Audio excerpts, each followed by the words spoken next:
Buenas noches, amigos conectados en el día de hoy. La Sociedad de Medicina Interna y el capítulo venezolano del ACP le dan la bienvenida a este simposio que vamos a tener esta tarde con uno de los temas probablemente de más actualidad, creo que de nuestras vidas, sin lugar a ninguna duda. El COVID ha sido quizás uno de los grandes cambiadores de la historia, en particular de la historia médica, no solamente de Venezuela, sino del mundo. Y hoy tenemos un panel de expertos en cada una de sus áreas, de las mejores cabezas que podemos tener en Venezuela, no solamente por su actividad como médicos, sino por su actividad como investigadores a nivel internacional. El doctor Carlos Torres, que estaba originalmente en el panel de invitados, no va a poder estar, y voy a hacer una pequeña introducción en relación al tema principal que nos lleva, que tiene que ver con el tema de COVID y en particular de la importancia de la situación viral en Venezuela en este momento. Esta foto que la tomé hace un par de años en Madrid, empezando la pandemia, creo que describe lo que estamos viendo ahora, que nosotros parados en el medio estático y una serie de circunstancias, entre ellos el virus dando vuelta alrededor de nosotros y no entendemos mucho para dónde van o de dónde vienen. Creo que es parte de lo que estamos viviendo ahorita y de alguna manera que nos queda. Es muy importante entender el contexto de Venezuela en este momento. En esta lámina es la curva de los datos oficiales de Venezuela de PCR, donde estamos claramente en la segunda onda pandémica. Y voy a tratar de, en estos 10 minutos, 7, 8 minutos, tratar de explicarles y dónde pienso que vamos a ir. Otro de los elementos importantes es que la curva de crecimiento en el mundo, cuando ves los datos del mundo entero como una sola unidad, estamos muy lejos de estar libres de COVID y quiero frasear lo que viene en los próximos minutos, tratando de responder estas grandes preguntas. Muy probablemente Flor va a hablar de esto, por eso no voy a profundizar. Antes no tienen en este momento la misma importancia.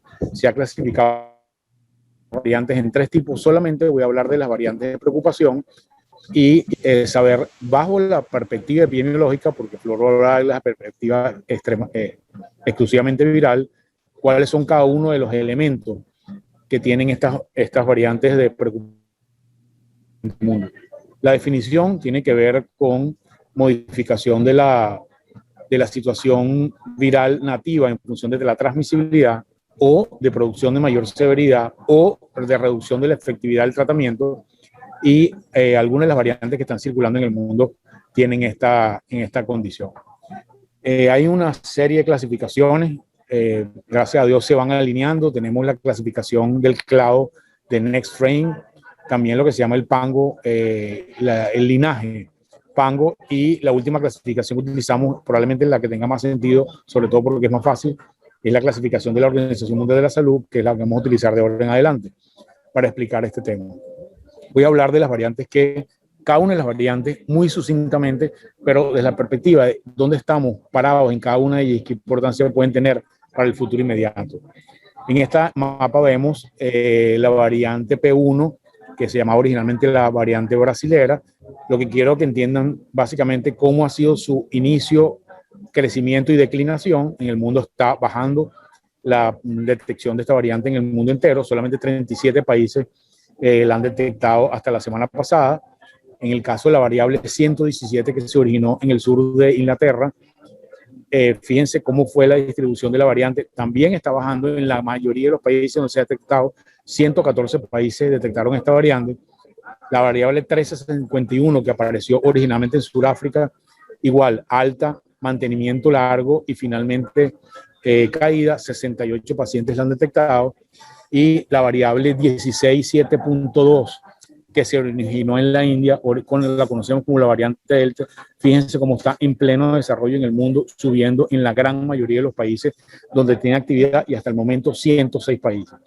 Buena parte de la explicación de esta interacción entre las diferentes variantes tiene que ver con que hay una competencia, o lo que es lo mismo en nomenclatura viral, lo que se llama el fitness viral, y las variantes que tienen mayor fitness viral son las que terminan el árbol filogenético de cada una de las variantes.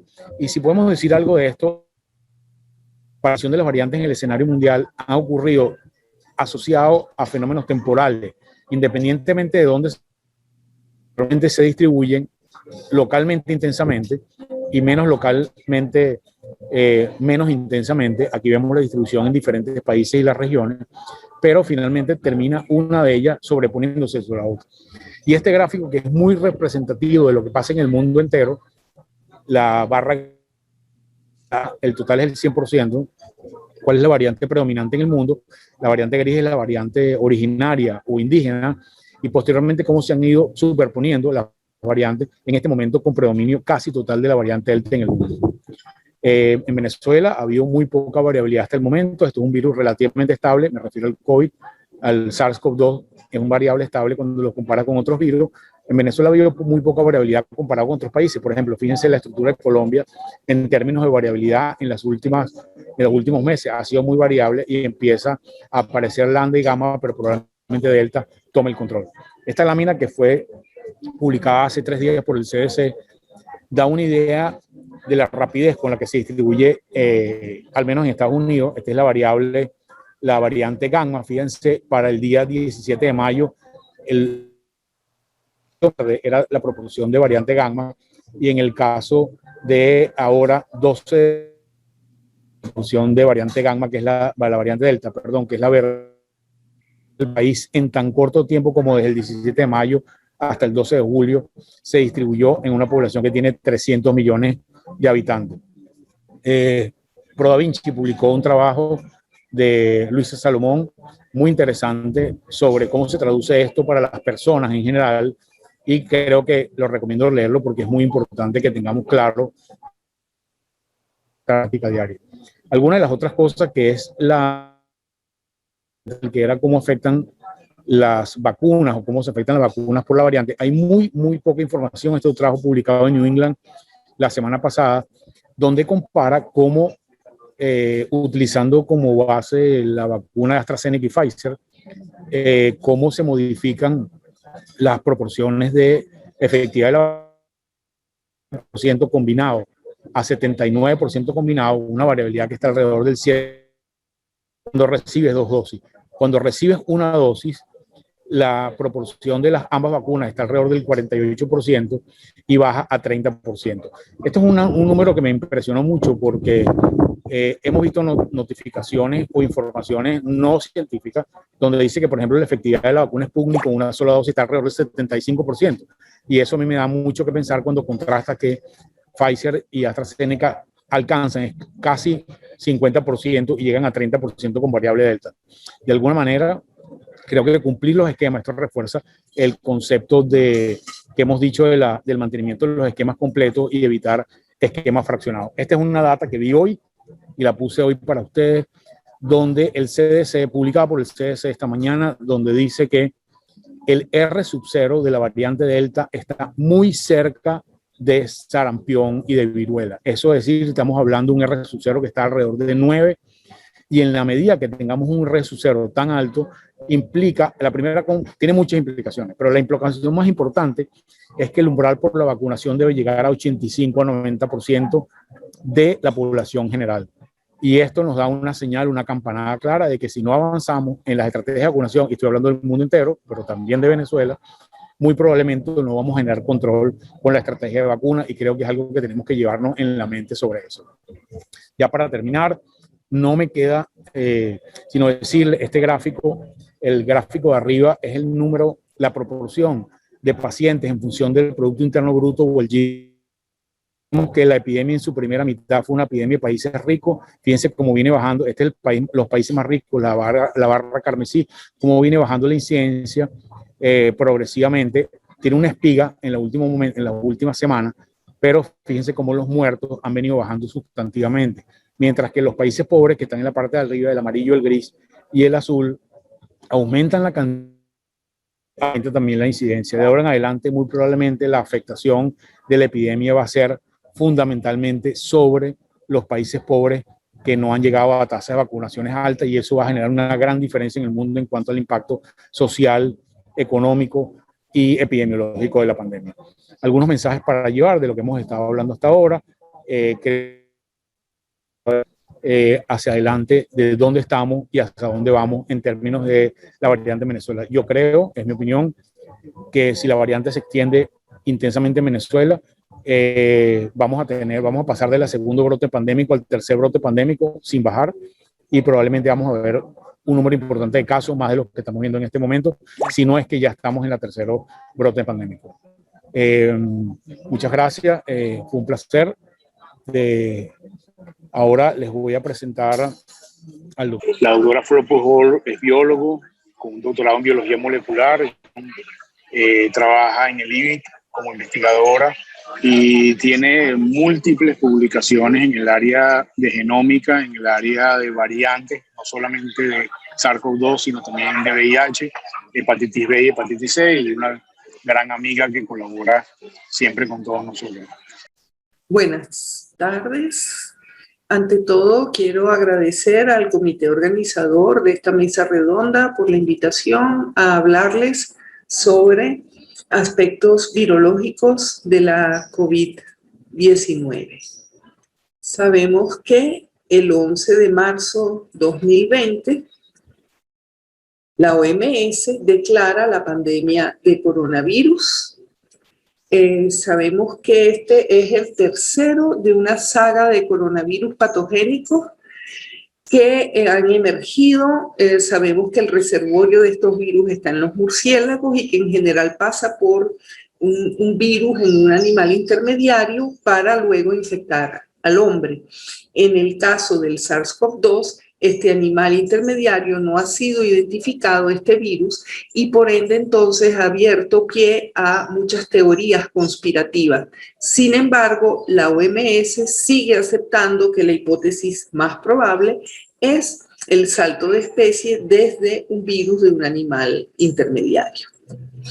Sabemos que esta enfermedad puede tener una variedad de manifestaciones clínicas, desde la infección asintomática hasta la tormenta de citoquinas, neumonía, inmunotrombosis y muerte. Sabemos que hay factores genéticos, estilo de vida, enfermedades crónicas como diabetes, hipertensión, la edad, el sexo, están asociados diferencialmente a una progresión más grave de la enfermedad. Y más recientemente hemos aprendido que también el virus juega un papel. Las mutaciones y las variedades de este virus pueden jugar un papel en las manifestaciones de esta enfermedad. Este es el coronavirus causante de la COVID-19. Pertenece entonces al orden nidovirales, familia Coronaviridae, género beta coronavirus, subgénero sarbecovirus, y en esta proteína que lo decora de espiga, proteína S, que es la que le da la apariencia al microscopio electrónico de espiga, está situado el dominio de unión al receptor, que es la enzima convertidora de angiotensina 2. Tiene un genoma relativamente largo, continuo para un virus ARN de casi 30.000 nucleótidos. Cuando comparamos su diversidad con respecto a otros virus, fíjense que en realidad este es un virus que prácticamente no tiene diversidad.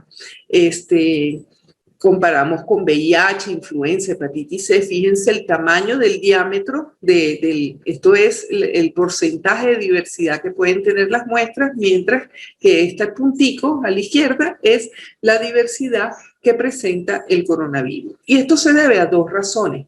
La primera razón, este es un virus extremadamente joven, no ha cumplido 2 años. Mientras que estos virus, por ejemplo, el más joven, el VIH-1, tiene ya 100 años de cumplido. Entonces han acumulado más mutaciones. Y la segunda razón es que esta familia y este orden viral tienen una enzima que posee actividad correctora. Es decir, que los errores que normalmente producen las polimerasas de ARN son corregidas por esta actividad correctora. Sin embargo, este virus de todos modos muta, acumula mutaciones, como es normal, y además tiene una gran habilidad de recombinar, y eso le permite entonces este salto de especie que es frecuente en la familia viral.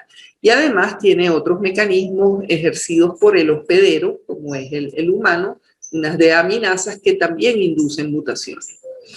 Estas mutaciones son, digamos, más importantes en los últimos tiempos debido al surgimiento de las variantes de preocupación.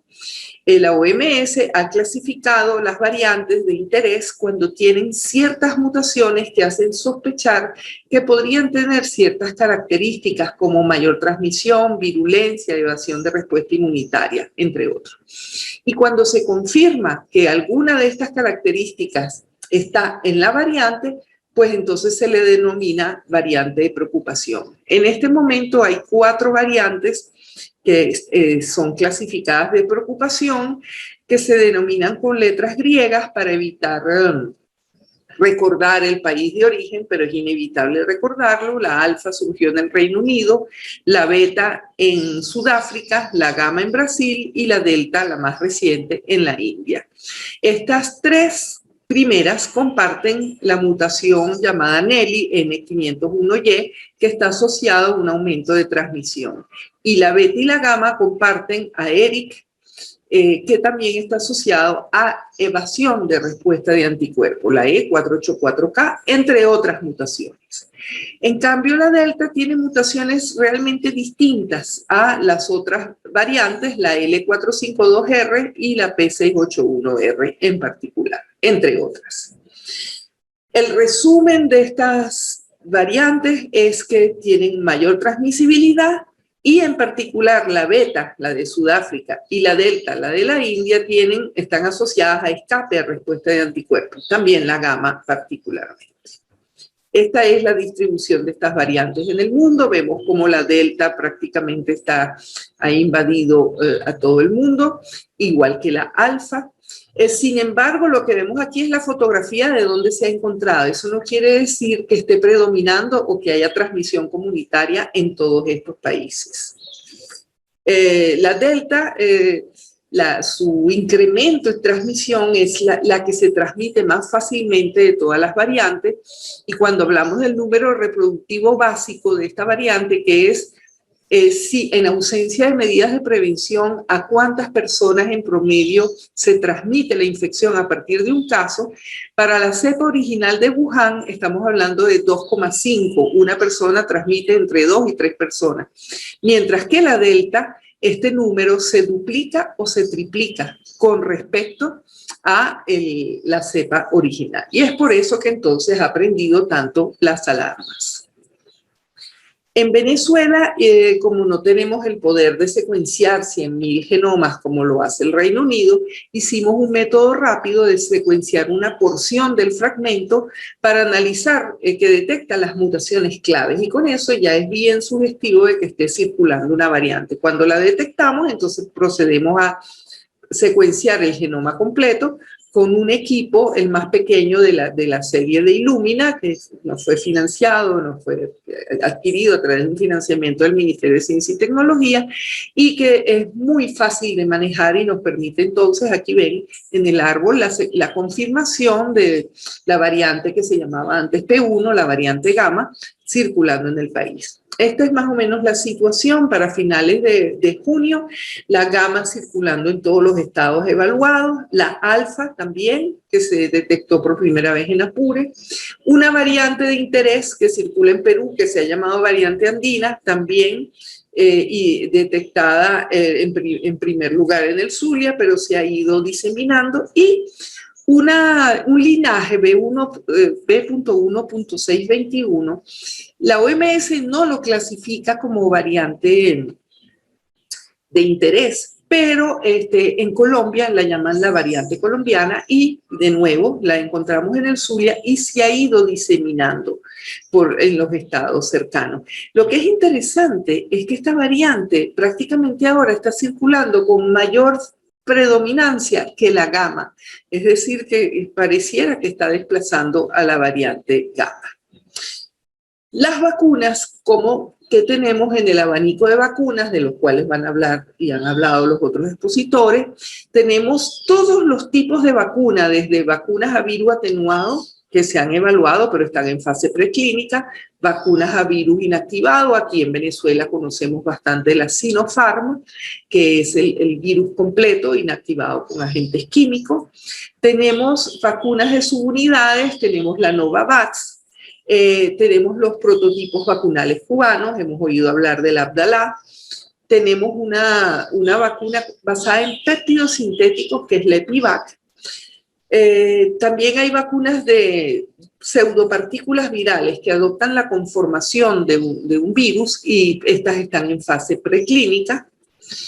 Tenemos vacunas basadas en vectores virales replicativos, estos están en fase preclínica, y vacunas basadas en vectores virales no replicativos, y aquí es donde tenemos una gran lista: la AstraZeneca, la Sputnik, que conocemos en Venezuela, la CanSino y la Janssen de Johnson & Johnson. Interesante este virus. Entonces, este virus no replicativo es el vector. Todas incorporan el gen que codifica justamente para la proteína S, y entonces se produce el ARN mensajero dentro de la célula para que la célula produzca y presente ese antígeno. Y esa es la ventaja de este formato de vectores, que hay una presentación endógena pues del antígeno, que favorece además una respuesta celular. Vacunas de tipo ADN también han sido evaluadas, pero todavía no hay ninguna en el mercado, y las famosas 2 vacunas de tipo ARN, la de Moderna y Pfizer. Aquí es un ARN mensajero que codifica para la misma proteína S, que está encapsulado en una nanopartícula lipídica, y de esta forma es introducido a la célula. Recuerden, al citoplasma, no entra al núcleo, no hay posibilidad que interactúe con nuestros cromosomas, y de esta forma este ARN es traducido para de nuevo producir el antígeno, y que el antígeno sea presentado por la célula. Mismas ventajas que la de los vectores adenovirales. Preocupaciones y cobas sobre las vacunas. No vale la pena detenernos sobre las cobas, pero siempre es importante, bueno, tener los argumentos, ¿no? Estas vacunas no interactúan, el ARN mensajero no va al núcleo, así que no vamos a convertirnos en seres transgénicos por vacunarnos con estas vacunas.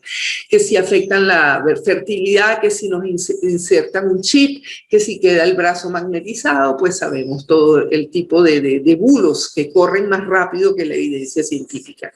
Pero sí hay preguntas, digamos, más serias sobre la seguridad, eventuales efectos adversos, la duración de la inmunidad y la variabilidad del virus. Sobre la seguridad y efectos adversos hemos oído sobre problemas de anafilaxis con la vacuna Pfizer en particular, que ya no presentan ningún problema. Sencillamente se esperan unos 15 minutos después de la vacunación para prevenir si se presenta algún tipo de efecto de tipo anafiláctico. Y sobre la trombosis, que es el otro de los senos venosos que se ha visto en particular con las vacunas a vectores adenovirales, pues sabemos que el porcentaje es ínfimo con respecto hasta el mismo porcentaje de riesgo que tiene la enfermedad, que puede llegar hasta 20-25%, y muchos otros hábitos y consumos que tienen mayores factores de riesgo que la misma vacuna.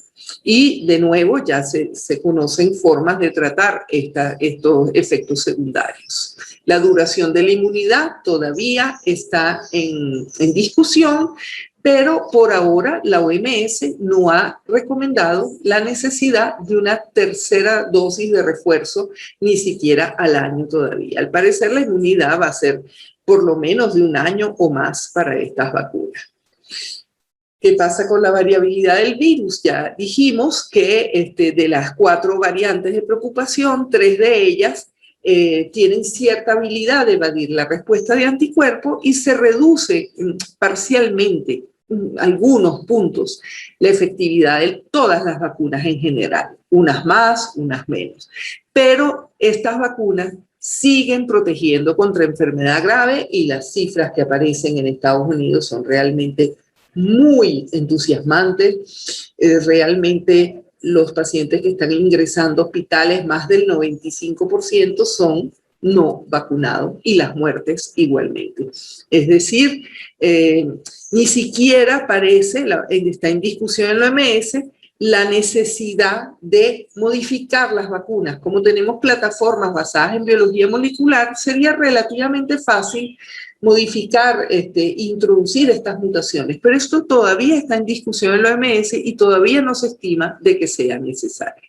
Así que la clave es vacunar lo más pronto posible, sin bajar la guardia. Sabemos que podemos infectarnos, sobre todo en las regiones donde circulan variantes, en las regiones donde no se ha reducido la incidencia, es decir, tenemos que seguir manteniendo nuestras medidas de prevención y barrera.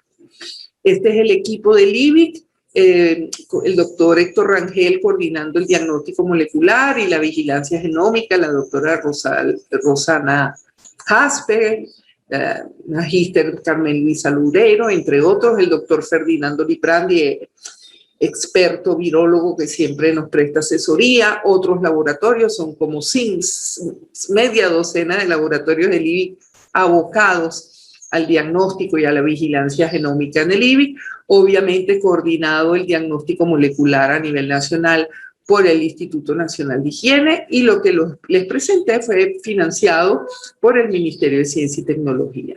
Sin olvidar al doctor Esparza, eminente virólogo experto en vacunas, que si algo de bueno ha tenido la pandemia es que nos los ha traído un poco de vuelta a Venezuela. Por su atención, gracias.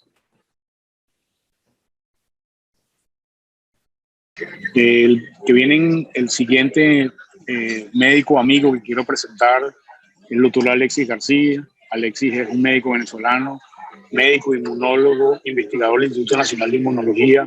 Fue durante muchos años director de vacunas para la industria farmacéutica. En mi opinión, una de las personas que más sabe de todo el proceso de desarrollo e investigación de vacunas, protocolos, y actualmente tiene la responsabilidad de ser la cabeza del protocolo de investigación de fase 3 de la vacuna Sputnik del Instituto Gamaleya en Venezuela.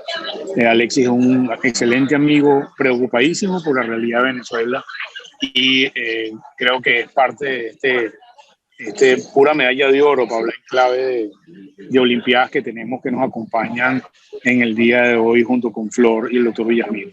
Entonces, no me queda más que dejarlo con Alexis y seguimos, es el que... Bueno, muchas gracias, Julio, por la presentación. Muchas gracias también a la Sociedad Venezolana de Medicina Interna y al capítulo del American College of Physicians por la invitación. Yo voy a conversar con ustedes sobre la vacuna Sputnik V, lo que se ha hecho a nivel de estudios a nivel internacional, lo que se ha hecho aquí en Venezuela, y los estudios y los resultados que se han obtenido en la República de Argentina. Vamos a hablar entonces de los resultados de los estudios de Sputnik. Aquí pongo el Hospital Cardiológico Infantil Latinoamericano Gilberto Rodríguez Ochoa, porque fue el centro, o sigue siendo el centro, donde se lleva a cabo el ensayo clínico de la vacuna Sputnik V en Venezuela. Y bueno, la vacuna Sputnik V es una vacuna a base de adenovirus, de un adenovirus que no tiene capacidad de replicarse, y la forma como se hizo la aproximación o la estrategia que utilizó el Instituto de Gamaleya para producir esta vacuna fue la utilización de dos vectores en las diferentes dosis. En la primera dosis se utilizó el adenovirus 26, que es el mismo adenovirus que se utiliza en la vacuna de Janssen o Johnson & Johnson, y la segunda dosis corresponde a el adenovirus 5. Esta estrategia se hizo porque teníamos que la gran parte de la población puesto al adenovirus 5 y por lo tanto hay anticuerpos circulando y que pudieran inhabilitar al vector, y por lo tanto se utilizó como primer vector o como primera componente a la población. Hay menos anticuerpos o hay menos frecuencia a la adenovirus 26. Así entonces que el primer componente de la vacuna del Sputnik V es el adenovirus 6 y la segunda dosis corresponde al adenovirus 5. O sea que es una vacuna que, a diferencia de la otra vacuna, que sus dos componentes son diferentes. Y bueno, aquí para que puedan observar en esta lámina lo que sucede con la primera dosis y posteriormente cuando se coloca la segunda dosis, el aumento de los títulos de anticuerpos neutralizantes contra la glicoproteína de la espiga del SARS-CoV-2. Ellos lo compararon inclusive colocando dos adenovirus iguales, AD26 y después AD26, y encontraron que la combinación era superior a usar el mismo adenovirus, y por eso entonces finalmente decidieron irse por esta estrategia de colocar dos vectores diferentes en la primera y en la segunda dosis. El primer trabajo que ellos mostraron, el Instituto Gamaleya, fue el estudio fase 1 y fase 2, fue un estudio para evaluar lo que es la seguridad y la inmunogenicidad. Ellos lograron este objetivo, o sea, que era una vacuna segura y que producía buenos títulos de anticuerpos, así como actividad neutralizante, que son dos elementos que se evalúan en este tipo de estudios, así como la respuesta también de células TCD4 y producción de interferón. En este estudio es interesante tener en cuenta que en cada rama hay 28 voluntarios, pero las dos vacunas que se evaluaron, una era la forma que estamos utilizando actualmente en Venezuela, que es la forma congelada a menos 18 grados centígrados y que posteriormente hay que descongelar para ser colocada, y evaluaron también la forma liofilizada.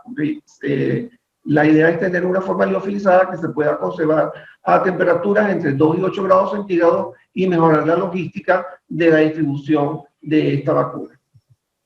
Posteriormente, en febrero de este año, se publica el estudio fase 3, donde aparte de evaluar la seguridad, la inmunogenicidad, también se evaluó la eficacia. En este grupo se incluyeron 14.964 pacientes o voluntarios en el grupo vacunado, y en el grupo placebo fueron 4.902. Aquí tienen la distribución por sexo. Este grupo tiene la característica, o este estudio tiene la característica que la mayoría de los voluntarios eran de raza blanca, eran muy pocos los asiáticos o de otro grupo, y aquí está la distribución por grupo de edad. También se evaluaron a los mayores de 60 años, que es importante porque muchos de los estudios se han hecho o se iniciaron o se realizaron inicialmente en el grupo que estaba comprendido entre 18 y 60 años de edad. Aquí ellos también evaluaron voluntarios mayores de 60 años, incluyendo pacientes que tenían comorbilidades, porque era importante también evaluar esta vacuna en los pacientes que tenían comorbilidades, más cuando sabemos que son los pacientes que tienen comorbilidades como diabetes, hipertensión o otras enfermedades como obesidad, lo que tienden a complicarse o desarrollar la forma severa de la enfermedad y terminar en una terapia intensiva o inclusive tener un desenlace fatal. La eficacia total de la vacuna fue de 91,6%. Aquí está el intervalo de confianza. Importante mencionarlo porque ya lo había mencionado Julio, y yo creo que esto hay que hacer énfasis. El primer episodio de COVID después de la primera dosis, en cualquier momento, en el grupo de los vacunados, la eficacia fue de 73,1%, y 14 días después de la primera dosis fue de 87%. Lo digo porque, bueno, ahorita voy a mencionar más adelante una modificación que se está haciendo, un estudio que se está haciendo con aplicar una sola dosis de la vacuna de Sputnik V. Esta es la fase 3. Aquí pueden ver entonces cómo comenzamos a observar cómo se diferencia el grupo placebo y la vacuna. Vemos que la vacuna se mantiene el mismo número de casos confirmados, el porcentaje, mientras que en el grupo placebo empieza a aumentar el número de personas confirmadas con la infección por COVID-19. En Venezuela iniciamos entonces una extensión del mismo estudio que se estaba realizando en Rusia, que es el GAN COVID-Vac Venezuela, un estudio fase 3, aunque el número inicial se redujo por problemas que hubo de la producción de las dosis para que llegaran a Venezuela. y actualmente ya estamos en la quinta visita, o sea, la última visita, porque es un estudio a 6 meses que se inició en diciembre del año pasado, y el último voluntario fue evaluado el día de ayer y se le tomó muestra para inmunogenicidad. En total, finalmente quedaron en el estudio de todo el grupo que se evaluó, quedaron 155 después de haber hecho como un screening aproximadamente de 350 voluntarios. O sea que el análisis final se va a hacer en base a 156, donde vamos a evaluar principalmente seguridad, que ya tenemos los datos de seguridad, los datos de inmunogenicidad, donde vamos a evaluar los títulos de anticuerpos neutralizantes. Importante hablar esto de anticuerpos neutralizantes porque ahorita llegó la moda de que todas las personas que se están vacunando se están haciendo títulos de anticuerpos o se están haciendo pruebas de anticuerpos en laboratorio y resulta que los anticuerpos aparecen negativos y ellos creen que no están vacunados o que la vacuna no funcionó. Esos tipos de estudios no son los estudios que se hacen para ensayos clínicos. En los ensayos clínicos determinamos son títulos medios geométricos de anticuerpos neutralizantes contra la glicoproteína de la espiga y títulos o pruebas de neutralización del virus. Son pruebas diferentes que se hacen a nivel de estudios clínicos o de ensayos clínicos. Después tenemos la Sputnik Light, que es otro de los temas que hemos venido conversando últimamente y que ha aparecido en el tapete. La Sputnik Light sería solamente colocar el primer componente de la vacuna Sputnik, que sería el adenovirus 26. Sería como un símil o un aproximado a la vacuna de Janssen o Johnson & Johnson, que también utiliza el adenovirus 26 y es una dosis única. Comenzaron el estudio en febrero del 2021 y ellos esperan terminar el estudio para diciembre de este año y bueno, completar el estudio completo para enero, aunque posiblemente en el interín podamos tener algún análisis preliminar de los resultados de este estudio para saber cuál es realmente la eficacia de colocar una sola dosis de Sputnik, que en este caso sería la de 26. Interesante tener la experiencia argentina. Ellos iniciaron su vacunación también con la vacuna Sputnik. Hicieron varias evaluaciones. Estas son evaluaciones de inmunogenicidad. En este grupo tenemos el primer grupo, un grupo que era cero negativo, quiere decir que nunca se había expuesto al virus. Y este otro grupo que está aquí en color rosado son el grupo que ya había, antes de colocarle la vacuna, se le tomó la muestra y se encontró que ya habían estado expuestos al virus y que tenían títulos de anticuerpos presentes. Y después entonces fueron vacunados. Podemos ver que entonces se elevan los títulos de anticuerpos. En el caso de las personas que ya estaban expuestas, también se elevan y es superior. Y después en la segunda dosis también a los 21 días. Pues también aquí en el grupo que era seronegativo para el momento de que entraron al estudio, y eso es lo que eran seropositivos.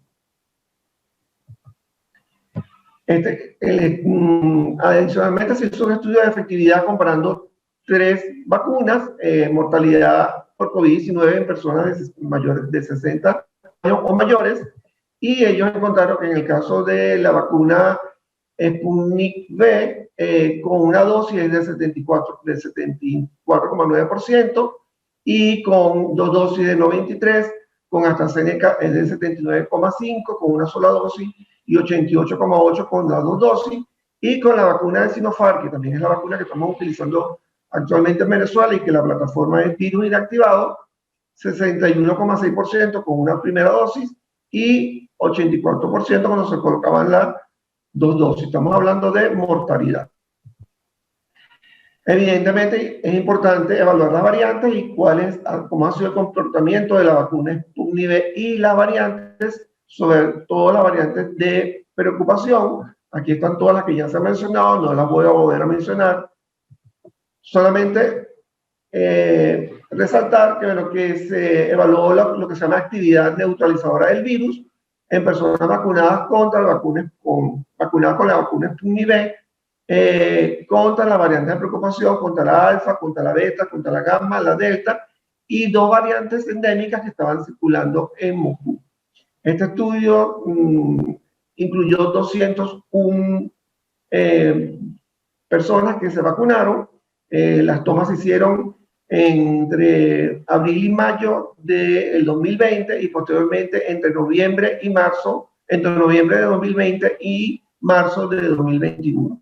Y encontraron que para las variantes beta, gamma y delta se encontró que había una reducción estadísticamente significativa de 3,1, 2,8 y 2,5 veces. O sea que estas variantes disminuyen o tienen una evasión a la respuesta inmunológica y pueden evadir los anticuerpos que se generan por la vacunación.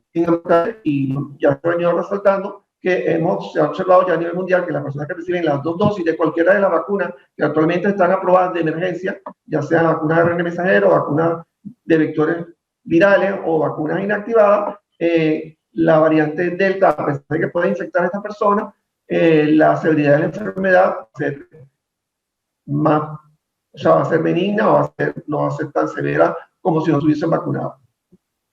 Esto es un estudio más pequeño, hecho en Argentina. Aquí solamente incluyeron 12 personas que se vacunaron con la vacuna Sputnik V. Fue inclusive analizado con el grupo de Mount Sinai. Y bueno, son solamente 12, es muy poca la N. Sin embargo, ellos encontraron que la actividad neutralizada de los vacunados en esos 12 contra las mutaciones en la proteína S de las variantes alfa y beta. Ellos encontraron entonces que los suelos de los receptores de la vacuna Sputnik V en Argentina también tuvieron una reducción de 6,1 y 2,8 veces los títulos medios geométricos contra la variante 1351 y la variante que poseen la mutación E484K, que es la que sabemos que es la que confiere evasión del virus a la respuesta inmune.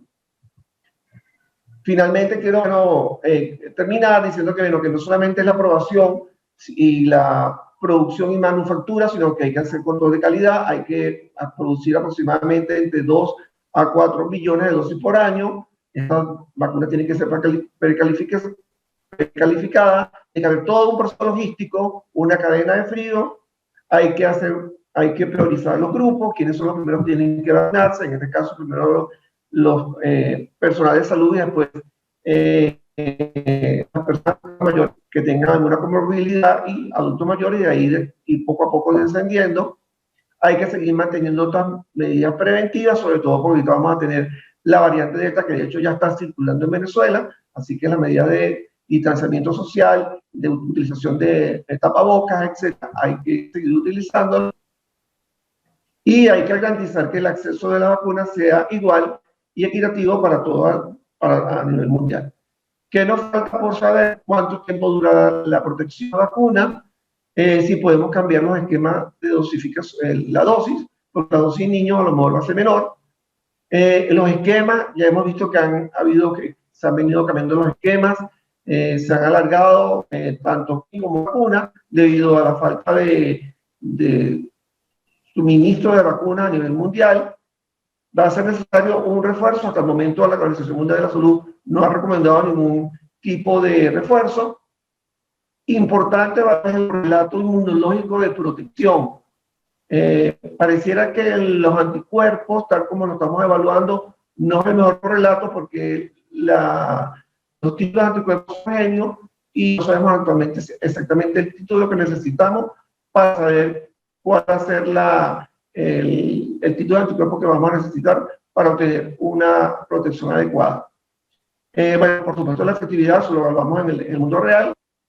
Como dijo Julio, la inmunidad de rebaño con la variante Delta implicaría que tendríamos que tener más del 80% de la población vacunada, la seguridad a largo plazo, y bueno, tenemos que seguir haciendo vigilancia de las próximas variantes que vengan surgiendo a lo largo del tiempo.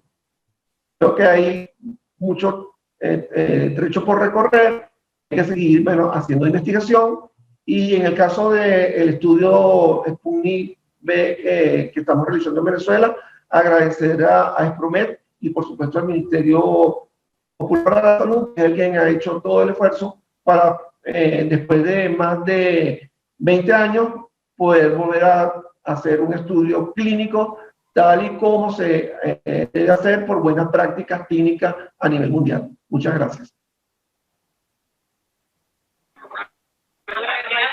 Gracias al doctor García por su conferencia. El siguiente conferencia es el doctor hace muchísimos años grabado en los médicos internacionales.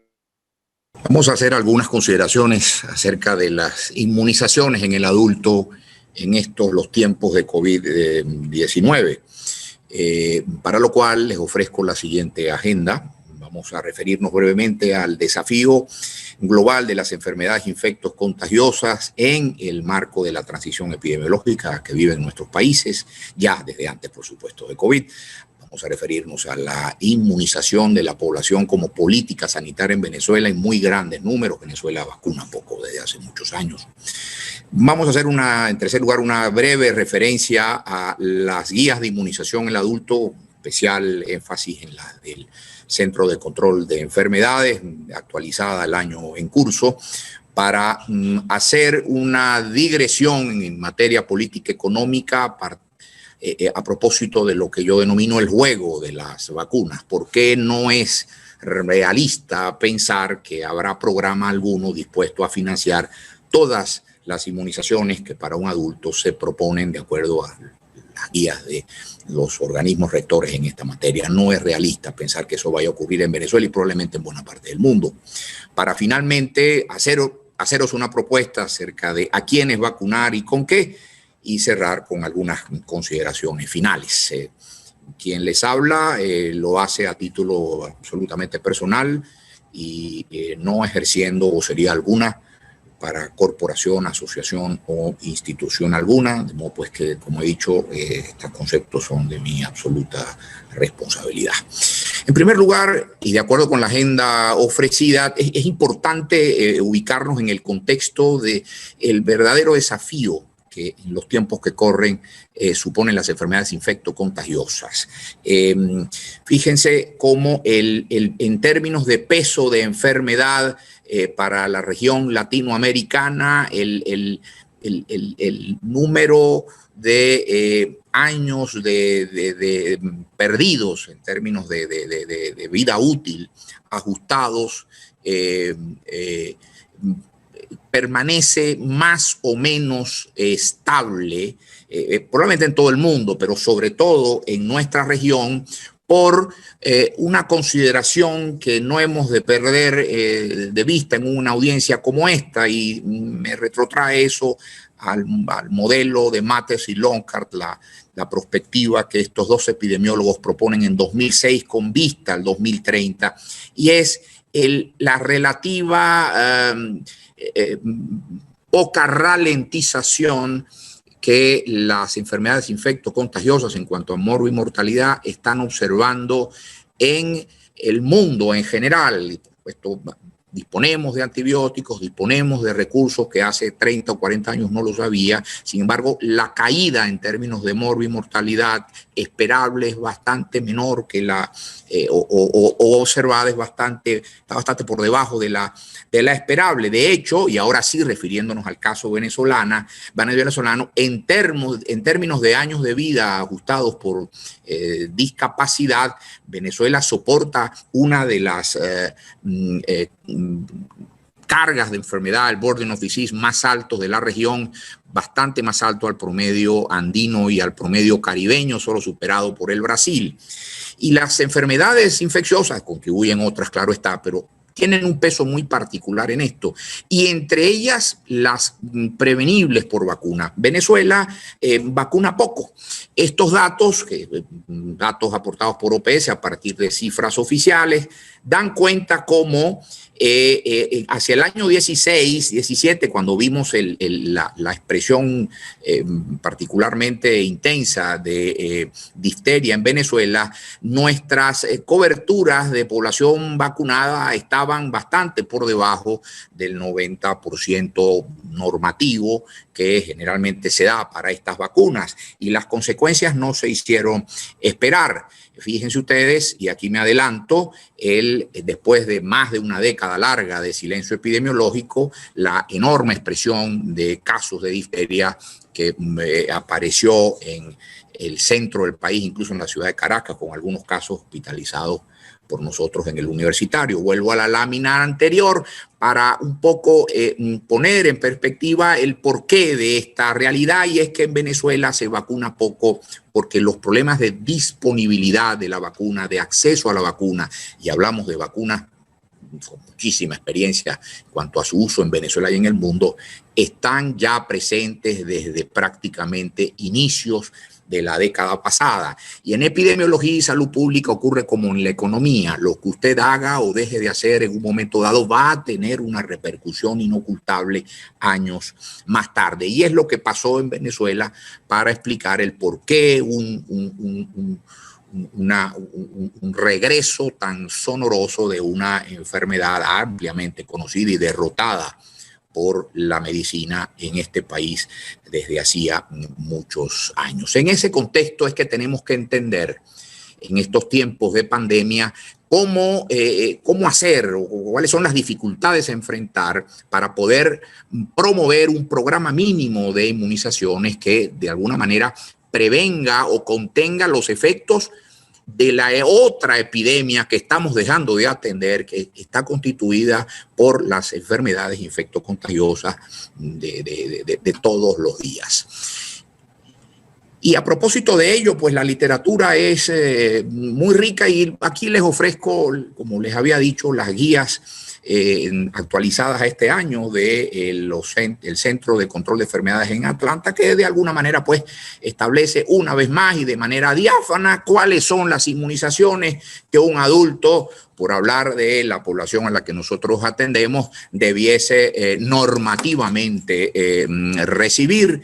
Están pues las vacunas que protegen contra enfermedades bien conocidas como la influenza, tétano, difteria, pertusis, claro está, la trivalente viral, varicela, zóster, papiloma, virus, neumococo, tema al que le voy a dedicar una especial atención, hepatitis A y B, meningococo y hemófilos influenza.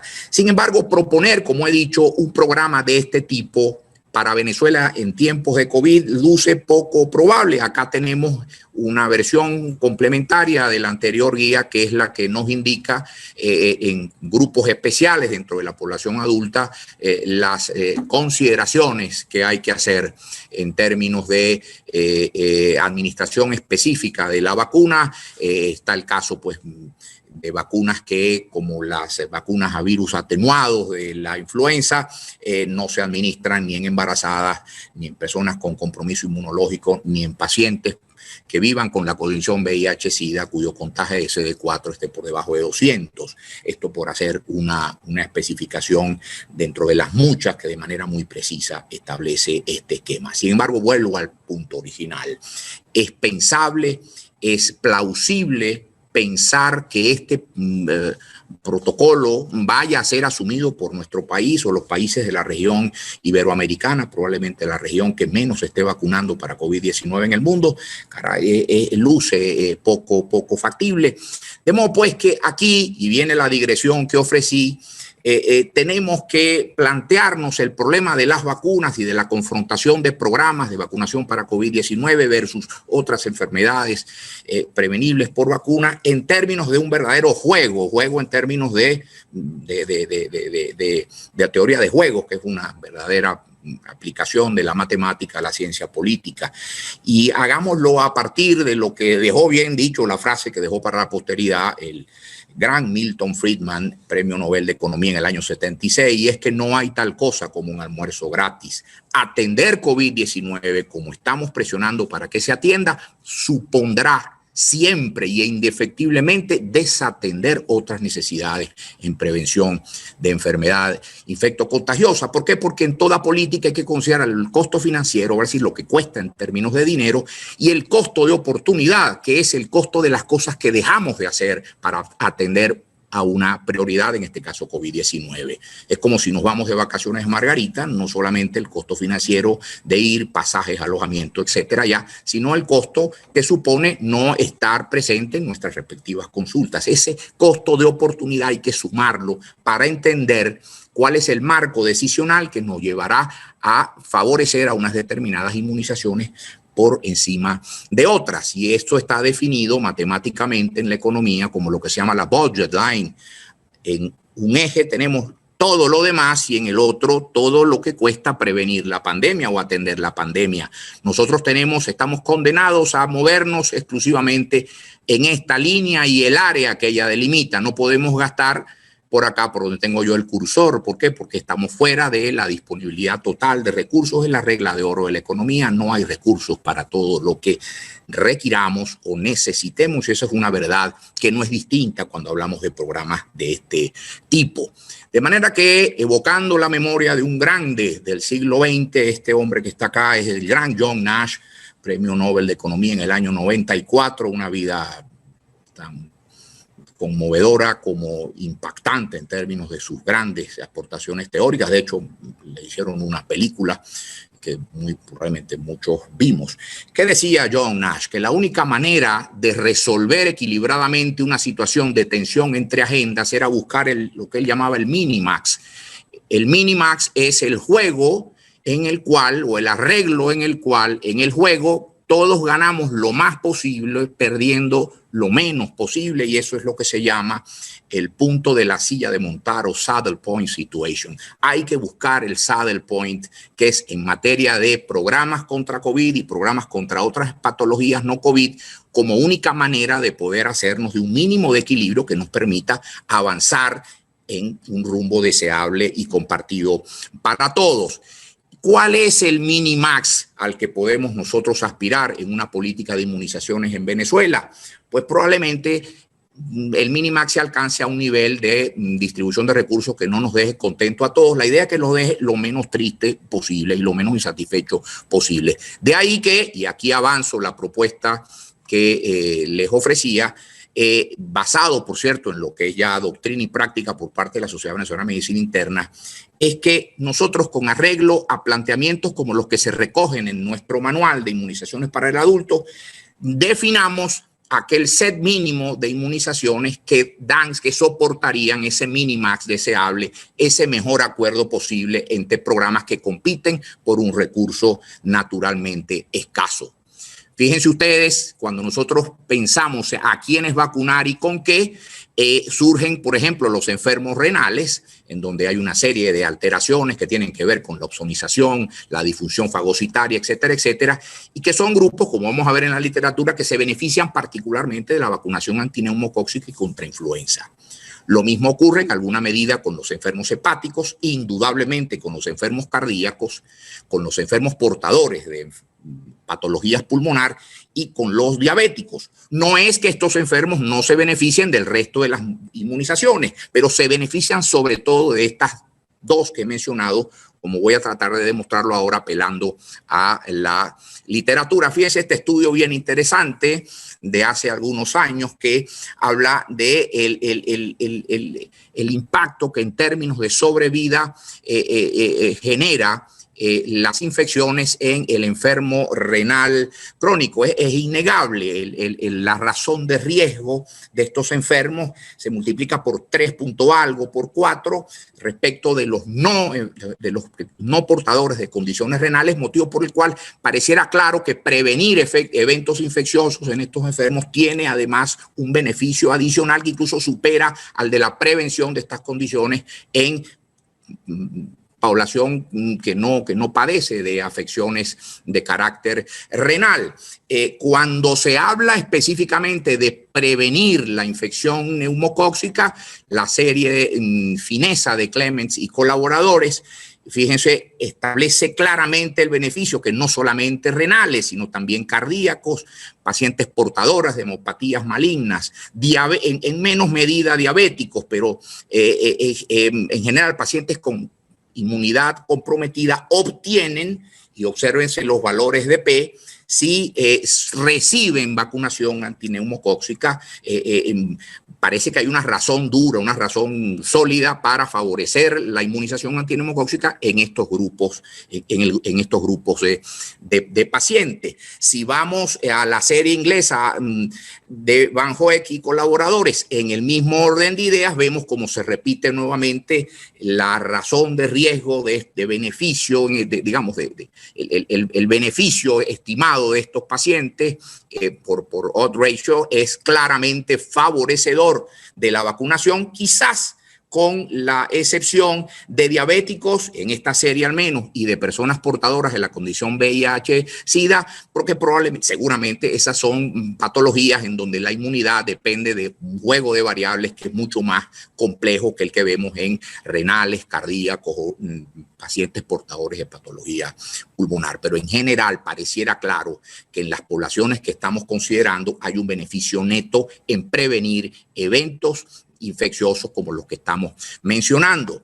Un estudio muy interesante, que es uno de los brazos de Paradigm, el estudio que trajo el sacubitril/valsartán a nuestras prácticas respecto a los enfermos portadores de insuficiencia cardíaca, demuestra claramente una disminución de la mortalidad por todas las causas en los pacientes que reciben vacunación contra la influenza, que pareciera también sensato y razonable el postular favorecer a estos enfermos que, distinto de embarazadas a las que no me estoy refiriendo y distinto incluso de pacientes que vivan con la condición VIH-Sida, no están, al menos en Venezuela, en ninguna lista, en ningún programa en particular, y son los que vemos en nuestras emergencias de hospitales y clínicas, en el CDI o en el ambulatorio, en alguna situación de descompensación, porque finalmente son enfermos que, por lo difuso de estas patologías en cuanto a su distribución poblacional, suelen estar en manos de todos, que en Venezuela equivale a estar en manos de nadie. Finalmente, en lo que tiene que ver con grupos de inmunidad comprometida, esta serie francesa de López y colaboradores establece un claro que revisa las guías propuestas por organismos tan diversos como la ITSA americana, el organismo similar análogo canadiense, australiano y francés, para el año 14 y 15 aproximadamente. Establece un claro beneficio, no es que niegue el beneficio en otras poblaciones, pero no recomienda de manera enfática, digamos, radical, las inmunizaciones tan en aquellas otras, respecto a otras vacunas que se pueden ofrecer en distintos programas nacionales, por sobre la vacunación antineumocóxica y antiinfluenza, precisamente por las razones que anteriormente cité. Podemos ver incluso esta serie sí, o en esta revisión sí, los pacientes VIH positivos incluso tienen un especial beneficio con estas inmunizaciones por encima o superior al de las poblaciones que no portan estas condiciones. Finalmente, ¿quién toma la decisión en un juego a la medida o en el sentido como se entiende esto en políticas públicas? La toma el factor político. Y estas fotografías no son casualidad, porque este texto, por cierto, una pieza magistral en diseño de políticas públicas recogida en este documento que vio la luz el 21 de enero de este año y que es la estrategia norteamericana para el enfrentamiento de la epidemia COVID-19, fue posible, y vuelvo a la lámina anterior, porque el señor de la izquierda le ganó al señor de la derecha, si no, eso no hubiese ocurrido. De manera que el peso de lo político hay que tenerlo en cuenta, porque como dice este otro gran pensador del siglo XX, el Nobel de Economía James Buchanan, el padre de la escuela de la public choice, de la elección pública, todo el mundo en una mesa de negociación y de gobierno tiene intereses y agendas y son legítimos, y la de los médicos tiene que enfrentar o contraponerse a la de educadores, constructores, en fin, otros sectores de la vida social. Y como decía Buchanan, políticos y burócratas no son muy distintos a nosotros, tienen intereses y van a tratar de maximizar su función de utilidad hasta donde les sea posible. Nosotros, en consecuencia, no podemos jugar a un juego distinto y tenemos que ir a él con la visión más realista posible. Porque y me dispensan aquí la veleidad de politólogo, como decía uno de los grandes clásicos de la ciencia política, el Leviatán de Thomas Hobbes, que en este país se lee desde el siglo XVII, potestas non veritas facit legem. ¿Qué quiere decir eso?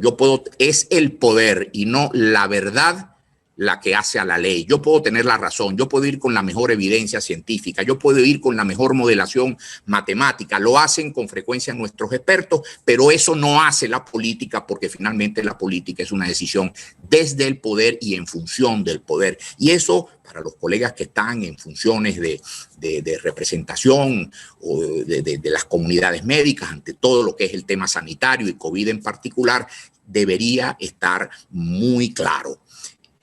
¿Es nuestro minimax en materia de inmunizaciones para condiciones distintas a COVID-19 en tiempos de pandemia una mixtura o balance entre vacuna antiinfluenza y antineumocóxica? Pareciera tener algún sentido eso por la evidencia que he mostrado, pero yo creo que en esos términos tendríamos que pensar, puesto que no es verdad que todo el esquema del CDC nos lo van a aprobar. Eso posiblemente no ocurra ni siquiera en Estados Unidos de América. De modo pues que, y terminando, todo recurso es escaso. Esa es la regla de oro de toda economía, y ello incluye a los recursos para la salud. La única agenda no es la de nosotros los médicos en este momento. Todo el mundo juega. No basta con tener la razón científica. Otras agendas no son necesariamente ilegítimas, solo que son distintas a las nuestras y están supeditadas o soportadas por racionalidades distintas a las nuestras, pero no por eso de inferior jerarquía. Eso obedecen a variables diferentes a las nuestras. Y finalmente, la agenda sanitaria venezolana tiene que paretizarse en términos del teorema de Pareto, ya que no va a haber recursos para todo lo que necesitamos, por legítimo y por justificado que esté. De modo pues que balancear necesidades y recursos es parte de nuestra responsabilidad como voceros de las comunidades médicas venezolanas. Y finalmente termino citando a quien no fue un Nobel en nada, pero fue probablemente el más grande jugador de fútbol, deporte de mis pasiones, en el siglo XX, y me refiero al gran Mané Garrincha, estrella de la selección canariña allá en el Mundial de Suecia en el 58, que reunido con su director técnico, pues consideraban las variantes de juego para enfrentar a la poderosa selección de la entonces Unión Soviética. Y todas las variantes de juego que presentaba el gran Vicente Feola, uno de los grandes de la dirección técnica en el fútbol sudamericano, conducían indefectiblemente al gol, hasta que este hombre de mentalidad sencilla, pero una fiera jugando, una fiera en la cancha, le preguntó, caramba, a su director, le dijo, señor, ¿es que acaso los rusos no juegan? No me refiero aquí a los rusos por nada, como no sea aquel memorable partido de fútbol de hace ya casi más de 60 años.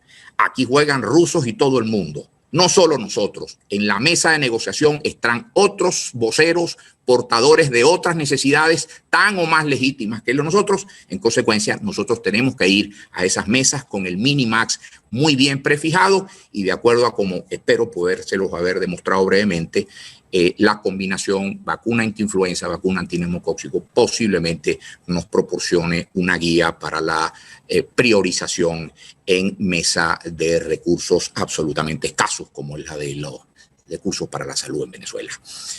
Les agradezco mucho su amable atención. Gracias, Villamil, por la conferencia. Como les he dicho en la introducción, una visión desde la política pública que también es importante, y creo que quizás este es el escenario para recalcar que los médicos de adultos que no estamos muy familiarizados o que no estamos muy familiarizados con el tema de la vacuna, quizás nos toca la responsabilidad moderna de traducir esa inmensidad de información, no necesariamente conocimiento que se produce a diario, y trasladárselo a nuestros pacientes en el día a día, y creo que ha sido una de las grandes responsabilidades que nos ha tocado durante la pandemia. Creo que no podemos soslayar ese recurso y esa responsabilidad, porque hoy en día lo que sobran son preguntas y no necesariamente respuestas. Y en relación a eso, en el chat hay algunas preguntas, hay un par de preguntas para el doctor Alexis, ya vi que las contestó por texto, pero me gustaría que las explicara, sobre todo para las personas que a lo mejor no tienen chance de ver las preguntas, puedan entenderlas. Yo voy a hacer mi opinión en relación a una de ellas, y dejaría a Gustavo con la pregunta de, quizás es una pregunta de política pública que tiene que ver con el tema de implementación, que ¿cómo respondería al hecho de que quizás ahora hay gente queriéndose doble vacunarse por pensando que 2 vacunas quizás son mejor que una en el contexto de un escenario de difícil acceso para vacunas en la región y en particular en Venezuela? Y una de las preguntas que me hacen mucho desde muchos puntos de vista los pacientes también en redes sociales es este tema de las contraindicaciones para la vacuna. Me pregunta que si tengo artritis reumatoide, que si tomo losartán, que si soy alérgico a la penicilina. Y la verdad, creo que tenemos que hacer un esfuerzo importantísimo por decir que fuera de que usted tenga una condición que amenace su vida agudamente, es decir, séptico, una terapia intensiva, hipotenso o chocado, de ahí en adelante, cualquier condición para vacunar es importante y es un concepto que yo aprendí de los pediatras. Lo que se llaman oportunidades perdidas. Tenemos que disminuir la cantidad de oportunidades perdidas y traigo a colación que las normativas de vacunación de neumococo en el mundo implican a una persona con neumonía vacunarlo antes de egresarlo de la hospitalización. Es probable que a lo mejor nosotros tenemos que pensar en el mismo sentido y quizás vacunar a los pacientes con COVID en las primeras consultas post-COVID y evitar que los pacientes se nos pierdan, porque con excepción de una situación de extrema gravedad por una condición séptica, no hay prácticamente ninguna condición que contraindique la vacunación, ni tampoco ningún medicamento. Esto en relación a una pregunta que hacen si un paciente con hepatitis A se puede vacunar. Otro de los elementos críticos para esto es cuál es el timing de esa supuesta contraindicación. Porque la hepatitis A, quizás después de un par de semanas ya usted pasó de la fase aguda, ya no tiene viremia y pudiera vacunarse, a diferencia de, por ejemplo, una mujer embarazada que dura 9 meses, por lo menos el embarazo. Entonces, insistir en el tema de las no contraindicaciones para la vacuna, casi ninguna. Inclusive salió un trabajo publicado la semana pasada de evaluación de personas que tenían historia de anafilaxis con la primera dosis. ¿Qué pasó con ellos en la segunda dosis? Ninguno de ellos en la segunda dosis tuvieron efectos graves que lamentar. Entonces, le dejo la palabra al doctor Alexis García con las preguntas que están en el chat y posteriormente el doctor Gustavo Villasmil con la pregunta del tema de la doble vacunación en Venezuela. Bueno, hay 2 preguntas. Una, ¿en cuánto tiempo se alcanza la inmunidad con la vacuna Sputnik V? En el estudio, tal como está en el protocolo, nosotros tomamos la muestra al día 41, o sea, después de la primera dosis se coloca el día 0 y después la segunda dosis se coloca el día 21 y tomamos la muestra entonces el día 41. Y ahí fue donde encontramos, y también lo había encontrado anteriormente, que ese es el momento en que se alcanzan buenos títulos de anticuerpos neutralizantes contra la glicoproteína de la espiga. Sin embargo, se siguieron haciendo evaluaciones y se tomó la muestra del día 180 y al día 180 se mantienen los títulos de anticuerpos neutralizantes, tomando en cuenta o suponiendo que ese es el correlato de protección. No sabemos cuánto tiempo va a durar la protección con la vacuna Sputnik V, pero lo que yo sí recomiendo es que evidentemente deben colocarse las 2 dosis tal como está en el protocolo y como se ha venido estudiando tanto en Rusia como en los otros países donde se está llevando el protocolo clínico. Y lo otro era si, ¿por qué no había sido todavía la vacuna aprobada por la Organización Mundial de la Salud? Hay algunos temas que son técnicos, temas de datos que hay que someter, que ya se fueron sometidos. También hay, no solamente la vacuna se sabe que es segura y es eficaz, pero hay un tema que se llama buenas prácticas de manufactura. Esas buenas prácticas de manufactura fueron evaluadas, fueron reevaluadas y ya toda la información fue sometida a la Organización Mundial de la Salud. Se espera que para septiembre ya la vacuna sea aprobada o sea precalificada por la Organización Mundial de la Salud y bueno, la podamos utilizar, porque un tema de preocupación para muchas personas, los que están haciendo como viajeros, es que en algunos países aceptan la vacuna Sputnik V como vacuna para poder entrar a algunos países. Hay mucha gente preocupada, sobre todo gente que viaja o gente que no viaja, que está en Venezuela, que quieren, para sentirse más seguro, ponerse un segundo esquema de vacunación, con un esquema diferente al que recibieron. Entonces, ¿cómo lo ves desde la política pública? El hecho de que en Venezuela, amén de si hay data o no hay data en relación a eso, pero lo siguiente, ¿cómo se vería el tema del acceso a las vacunas si un número importante de venezolanos quieren vacunarse? Bueno, yo no creo que sea un número importante de venezolanos el que se esté planteando esa posibilidad. Vamos a hacer quizás la precisión de que se trata de un muy pequeño, muy limitado grupo de venezolanos que tienen la posibilidad de viajar al exterior a países en donde se está ofreciendo vacunas basadas en tecnologías distintas a las vacunas que están circulando en Venezuela, que son, como se sabe, la vacuna de la casa Gamaleya y la vacuna de la casa Sinopharm, que son vacunas de vectores, ¿no? Las vacunas de RNA mensajero son las que se proveen en el hemisferio norte y incluso gratuitamente en aeropuertos internacionales se vacuna llegando prácticamente a quien quiere. Algunos países incluso hasta han promovido una suerte de turismo vacinal, porque son países superavitarios. Estados Unidos de América ciertamente lo es, no es que estén haciendo esto, pero pueden hacerlo, puesto que tienen un esquema muy interesante de dispensación de la vacuna en malls, en sitios públicos, aeropuertos, etcétera, a través de dispositivos muy bien provistos del producto biológico. Todo lo contrario a nosotros acá. Luce interesante, y hay alguna literatura que ha comenzado, como sabes tú muy bien, a circular, en la que se postula las bondades derivadas de vacunar por dos vías distintas, por dos tecnologías muy distintas, a través de vectores muy distintas, para potenciar, en el entendido de que estas dos modalidades de promoción de anticuerpos, de la formación de anticuerpos, no se tocan, porque son dos puntos muy distintos en la cadena de eventos que conducen a la formación del anticuerpo. Luce interesante una suerte de potenciación, como cuando uno combina y hace sinergia, por ejemplo, con antimicrobianos. Muy interesante en el ámbito del laboratorio de investigación, pero absolutamente inmanejable en cualquier mesa de gobierno responsable en un continente que, como Iberoamérica, está poniendo 1 de cada 4 muertos por COVID y es posiblemente la región del mundo que menos esté vacunando. Repito, tenemos problemas serios en materia de procura de aquellos productos biológicos que podemos manejar con una logística que se nos hace manejable a nosotros. Y mira los problemas que tenemos. Venezuela avanza poco en esta materia y no es el caso de estar en ese debate. Creo que las cifras son bastante contundentes. De manera que plantear como política pública un elemento muy atractivo como hipótesis, pero plantearlo, pasar de la hipótesis a la política pública sin solución de continuidad, creo que definitivamente está más allá de lo que sensatamente deba hacerse ante un problema, un desafío en materia de salud pública como el que estamos enfrentando.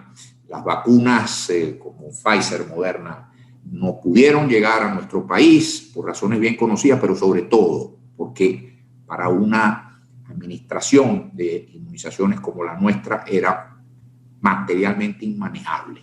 Al contrario, las otras vacunas vinieron a resolvernos esos problemas porque son vacunas pensadas para países con limitaciones como las nuestras.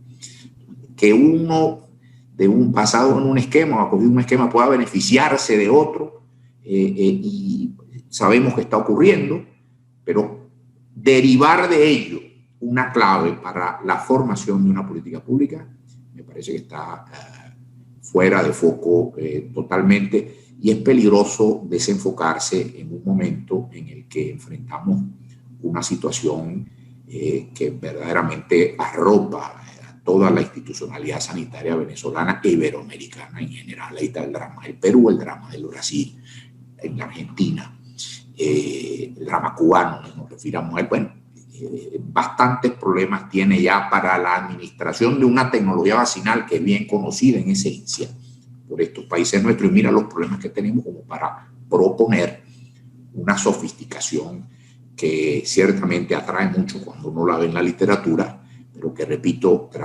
transmitida o traducida en mesas de gobierno, luce muy poco factible. Pregunta que dice: la recomendación de la vacuna de Sinopharm en menores de 60 años y en Venezuela por falta de vacuna Sputnik V, ¿está aplicando esta en mayores de 60 años? Bueno, las instrucciones que se emanaron del Ministerio de Salud, que pues es el ente rector en Venezuela con respecto al plan de vacunación, era que la vacuna Sputnik V se colocaba en mayores de 60 años. Eso fue lo que inicialmente se pautó, y la vacuna de Sinopharm se colocaba en menores de 60 años. Posteriormente, se giró instrucciones en las cuales la vacuna de Sinopharm se podía también colocar en mayores de 60 años. De hecho, esta semana llegaron 7 millones de dosis a Venezuela de la vacuna de Sinopharm, que son las que se están colocando actualmente. Falta porque llegue la segunda dosis de la vacuna Sputnik, aunque el lapso o el intervalo de tiempo entre la primera y la segunda dosis se extendió de 21 días a 90 días. O sea, entre la primera y la segunda dosis pueden transcurrir 3 meses. Nada extraño, porque empezaron a suscitarse como que preguntas de, bueno, que ¿por qué está sucediendo esto? Y bueno, eso también sucedió con otras vacunas a nivel mundial. De hecho, la Organización Mundial de la Salud permitió que el intervalo con la vacuna ARN mensajero, sobre todo la de Pfizer, pudiese ser de 8 semanas entre la primera y la segunda dosis si había déficit de vacuna. O sea que estos lapsos estos intervalos se han alargado por el problema de suministro a nivel mundial. Y creo que la otra pregunta que hay es opinión sobre la vacuna cubana. Bueno, realmente no tengo ningún tipo de información. No está publicado ningún fase 1, no está publicado fase 2, tampoco hay estudios en la fase preclínica, así que sin información no puedo dar ninguna opinión. Perdón, el micrófono. Lo que ha dicho el doctor García Piñero, el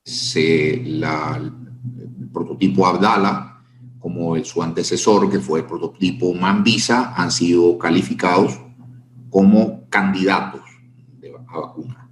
No puede hablarse en propiedad de vacunas, están actualmente en estudios, se dice que de fase 3, no conocemos los previos, y en consecuencia, desde una perspectiva de política pública que también está basada en evidencia, no es admisible su uso y promoción como vacuna. Solo puede ofrecerse en el marco de un ensayo clínico controlado al cual acceda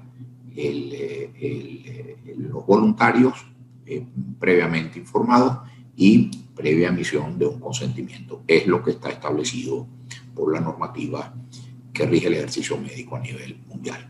Es todo lo que creo que hay que apuntar sobre este aspecto. Responde ya entonces clausurar en lo que tiene que ver con este simposio, profesor.